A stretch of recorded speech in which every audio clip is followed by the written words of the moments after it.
మీ business ఏదైనా మీ ఊర్లో promotion చేయాలంటే అది సుమన్ టీవీతోనే సాధ్యం. ఇప్పుడే సంప్రదించండి. హాయ్ హలో నమస్తే వెల్కమ్ టు సుమన్ టీవీ. నేను మీ శ్రవంతి. ప్రస్తుతం మనం ఇప్పుడు రాజన్న సిరిసిల్ల జిల్లాలో ఉన్నటువంటి కలెక్టర్ ఆఫీస్ వద్ద ఉన్నామండి. సో ఇక్కడైతే ఎస్ఎఫ్ఐ ఆధ్వర్యంలోనైతే ధర్నా చేస్తున్నారు. వెంటనే స్కాలర్షిప్ ఫీజులు రియంబర్స్మెంట్ ఫీజు వెంటనే విడుదల చేయాలని చెప్పేసి అయితే ఈ జిల్లా కార్యాలయం ఎదుటనైతే ధర్నా చేస్తున్నారు.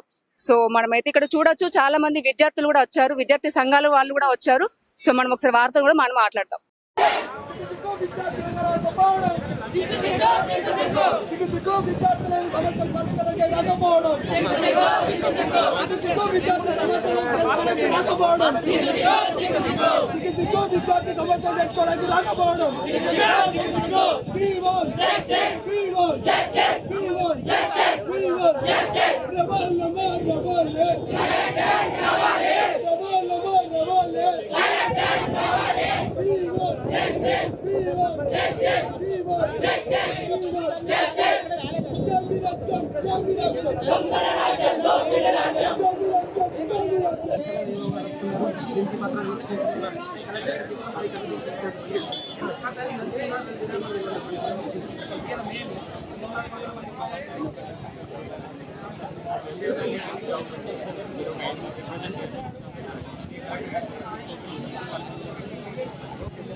ప్రశాంత్ గారు ఉన్నారు. అసలు ఏం జరిగింది, మరి ఎందుకు ఇక్కడ ధర్నా చేస్తున్నారని చెప్పేసి మనం ఒకసారి వారిని అడుగుదాం. Okay madam, SFI student organisation రాష్ట్ర వ్యాప్తంగా పెండింగ్ లో ఉన్నటువంటి స్కాలర్షిప్లు ఫీజు రియంబర్స్మెంట్ విడుదల చేయాలని చెప్పేసి ఈరోజు జిల్లా కలెక్టర్ గారికి ఈ రోజు ఎస్ఎఫ్ఐ ఆధ్వర్యంలో ముట్టడించడం అనేటువంటి జరుగుతూ ఉంది. ఎందుకంటే ఈ రాష్ట్రంలో ఇప్పటి వరకు దాదాపు 3-4 సంవత్సరాల నుంచి స్కాలర్షిప్లు బకాయిలు అనేటువంటి పెండింగ్ లో ఉన్నాయి.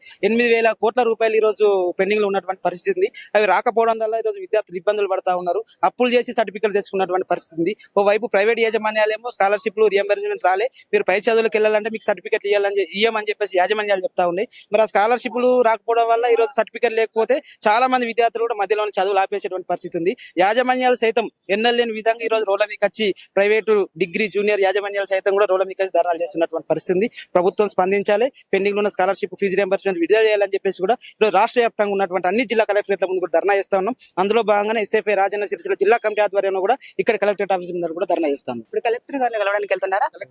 ఇక్కడికి ఒక 300-400 మంది విద్యార్థులు ఇక్కడికి వచ్చినాం. కలెక్టర్ గారు వచ్చి మాతో మాట్లాడండి, ఒక హామీ ఇవ్వండి అని చెప్పేసి కూడా మేము మాట్లాడితే ఇది ప్రజాపాలన అని చెప్తున్నటువంటి ప్రభుత్వము ఒక 300-400 మంది విద్యార్థుల దగ్గరికి వచ్చి రోజు ఒక అష్యూరెన్స్ ఇవ్వలేనటువంటి పరిస్థితి ఉంది. అక్కడికైనా వెళ్ళి మాకు సమస్య పరిష్కారం కావడం ముఖ్యం కాబట్టి అక్కడికైనా వెళ్ళి ఈ 100 మంది విద్యార్థుల పక్షాన అక్కడికి వెళ్ళి ఒక రిప్రజెంటేషన్ ఇచ్చి ఆ సమస్యల పరిష్కారం కోసం కృషి చేయాల్సింది కలెక్టర్ గారిని కలవడానికి వెళ్తా ఉన్నాం. సరే, థ్యాంక్ యూ.